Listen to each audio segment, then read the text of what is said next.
Lamentations, chapter 1. Jerusalem's streets, once bustling with people, are now silent. Like a widow broken with grief, she sits alone in her mourning. Once the queen of nations, she is now a slave. She sobs through the night, tears stream down her cheeks. Among all her lovers there is no one left to help her. All her friends have betrayed her. They are now her enemies. Judah has been led away into captivity, afflicted and enslaved. She lives among foreign nations and has no place of rest. Her enemies have chased her down, and she has nowhere to turn. The roads to Jerusalem are in mourning, no longer filled with crowds on their way to celebrate the temple festivals. The city gates are silent. Her priests groan. Her young women are crying.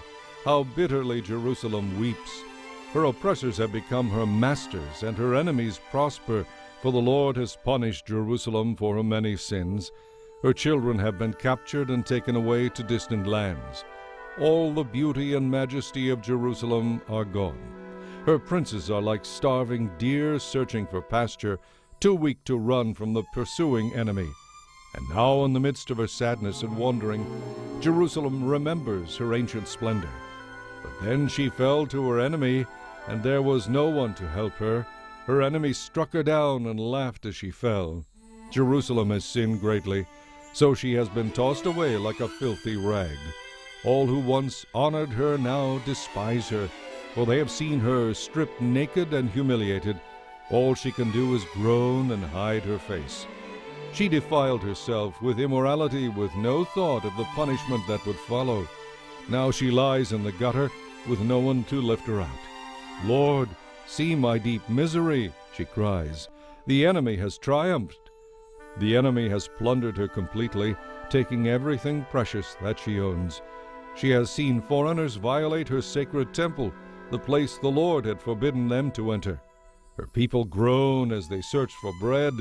They have sold their treasures for food to stay alive. O Lord, look, she mourns, and see how I am despised. Is it nothing to you, all you who pass by? Look around and see if there is any suffering like mine, which the Lord brought on me in the day of his fierce anger. He has sent fire from heaven that burns in my bones. He has placed a trap in my path and turned me back. He has made me desolate, racked with sickness all day long. He wove my sins into ropes to hitch me to a yoke of captivity. The Lord sapped my strength and gave me to my enemies. I am helpless in their hands. The Lord has treated my mighty men with contempt. At his command a great army has come to crush my young warriors. The Lord has trampled his beloved city as grapes are trampled in a winepress. For all these things I weep. Tears flow down my cheeks. No one is here to comfort me. Any who might encourage me are far away. My children have no future, for the enemy has conquered us. Jerusalem pleads for help, but no one comforts her. Regarding his people, the Lord has said, let their neighbors be their enemies. Let them be thrown away like a filthy rag. And the Lord is right, she groans, for I rebelled against him.